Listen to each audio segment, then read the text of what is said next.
Hello, everyone. Welcome back to the Sports Biz Report, Season 2, Episode 7. I hope everyone had a good New Year and happy holiday. Today we're going to do a little talk about the NFL playoffs, the first week, that is. I know we've had some early games that were interesting, went down to the wire. Started off with the Colts and the 49ers. Luck with the comeback. Followed by the Eagles' disappointing loss to the Saints. However, it was a great game. And then we ended that week with the 49ers winning in Green Bay with a field goal at the end as time expired. So it was a great week, but today I'm joined by Kevin Rossi, and we're going to talk a little bit more about the business side and the problems some of the teams are facing selling out the games. Which when you think about it, would catch a fan surprise. You'd think teams would be able to sell out a playoff game, especially in the NFL, quickly, but that's not really the case here. So basically, it was the Bengals, the Colts, and the Packers who had trouble this past week selling out. And think about it: who would want to go to a game when it's -1 degrees when you can sit right at your couch and get widescreen, you got your beverage and your food, and you're just ready to go. Yeah. I know Cincinnati gets a bad weather reputation, especially this time of the year, but it was 40 degrees at kickoff. Yeah. It got rainy during the game, but it was in the low 40s, which while everybody else was freezing, that was not bad. That's true. The Packers, the weather was really bad, but you're talking about a team with a waiting list of 100,000 people. Tradition there. Right. That one was surprising to me, regardless of the weather. So basically, the NFL has a rule where they will black out a game if it's not sold out 72 hours before kickoff, meaning they're not going to show it within the local area on TV. I believe it's a 75-mile radius, something like that. Yeah. And this season, only 2 games were blacked out, which was actually a low for the NFL. So they were doing good, but then when it comes to the playoffs, they obviously had trouble. So the problem that teams were facing, as in the ticket sales departments, were that they don't know what time and what day their teams are going to play until the week before. Do you think because of the problems this year, the NFL might change that and announce the schedule before the week of or the week before wild card weekend? Well, first to the blackout thing, I think there's an obvious issue with the blackout rule because it's an old rule. It was made back during the time 70s or 80s because the NFL was scared that TV would overtake ticket sales, and that's when ticket sales were the main bulk of teams' money and revenue. Now, obviously, when you have a league with, that's pushing $10 billion in revenue and a very significant chunk of that comes from TV, you can't be blacking out games. It's not right. And actually, Arizona Senator John McCain has been trying to put a bill together to end blackout rules. Among other things in TV, he's also pushing for a la carte TV. We're not sure how that's going to work, but the blackout rule at least has some merit because it's a very antique rule. And I think the major point is that the TV deals are so humongous in the revenue that these teams and these leagues make. You can't. If you're going to mess with something, don't mess with the TV deals because they are worth billions of dollars. Absolutely. Especially in the NFL. They mean so much to, obviously, the NFL and the money that they're getting, but then also to the networks.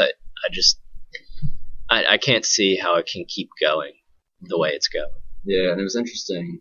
In Cincinnati's case, they had their game was Sunday in the afternoon, and they had till Friday evening basically to sell out.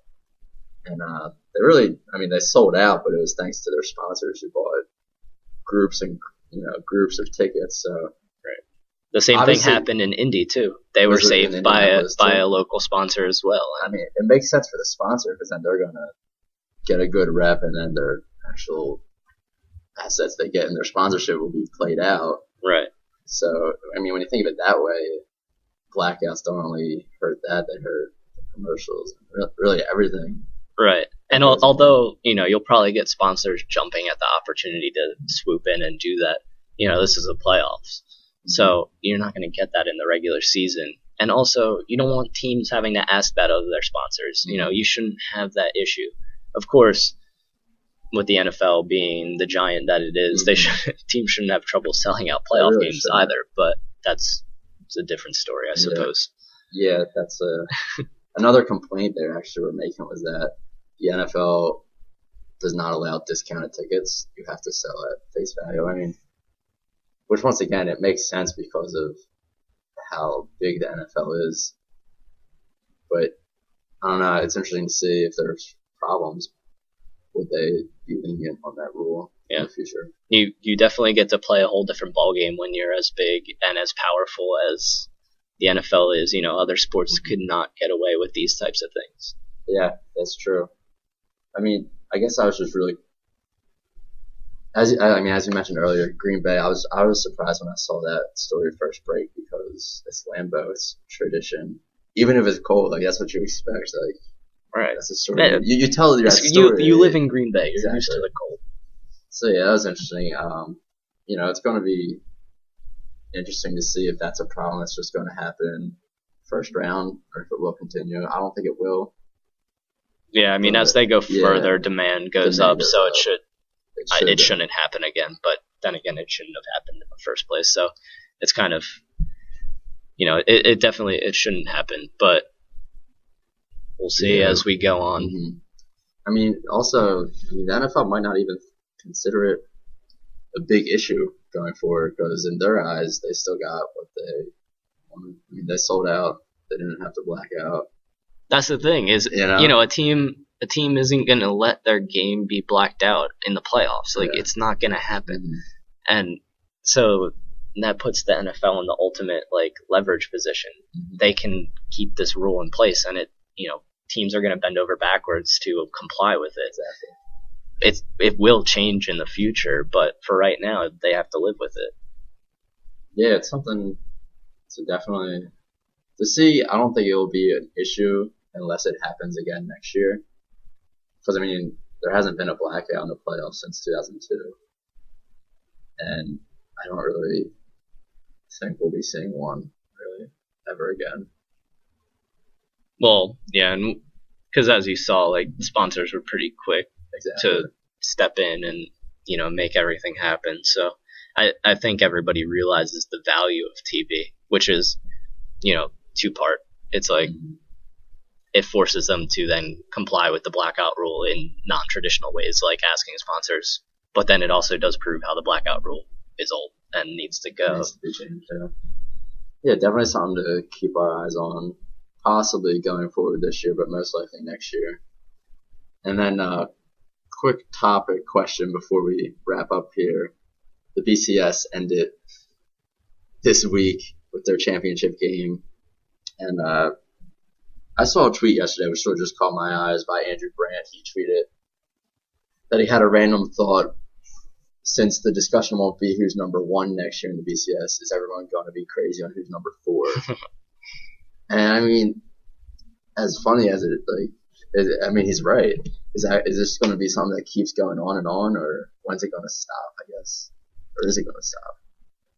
Well, I think it will stop, but only because they change how it works. I think they'll add more teams to it somehow.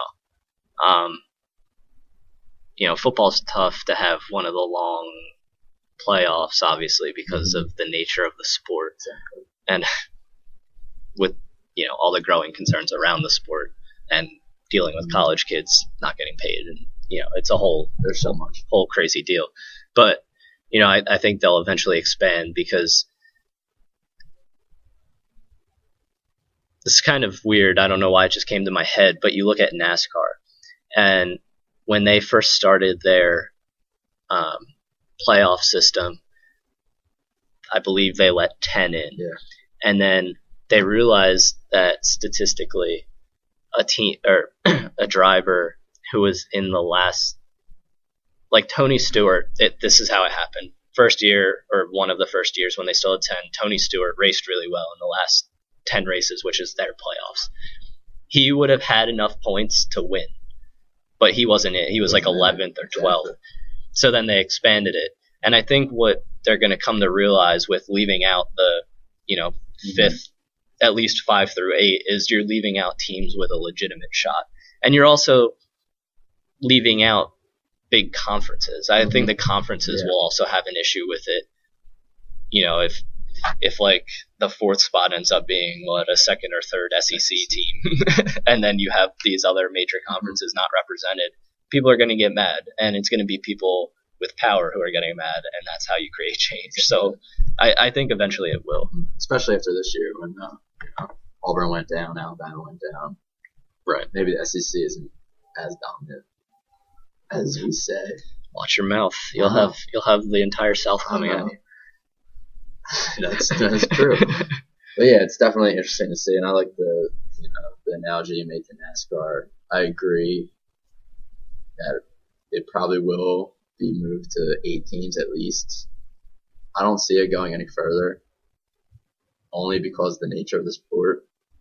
Right. I don't think it would be able to be like a straight, because 16 would be probably the next logical jump just to keep it even. I don't think it would be possible. You could eventually get to a place with like buys or whatever, but that's for somebody else to figure out, not me. But yeah, I mean, it's something that every sport goes through. When you think about it, MLB added teams recently. The NFL, there's always talk about it, but I think the NFL's close. They might, but we'll see. Cash money. And that's another point. College football the TV deals are another money maker, as we mentioned. So it all comes back to money. And college, it comes back to the people who are making no money off of it. But that's different. That's a whole other topic. Sorry, I keep going back to that. Yeah, we could talk on that for days, but that's going to wrap it up for this episode of the Sports Biz Report. For Kevin Rossi, I'm Mike Praska, and stay tuned for next week.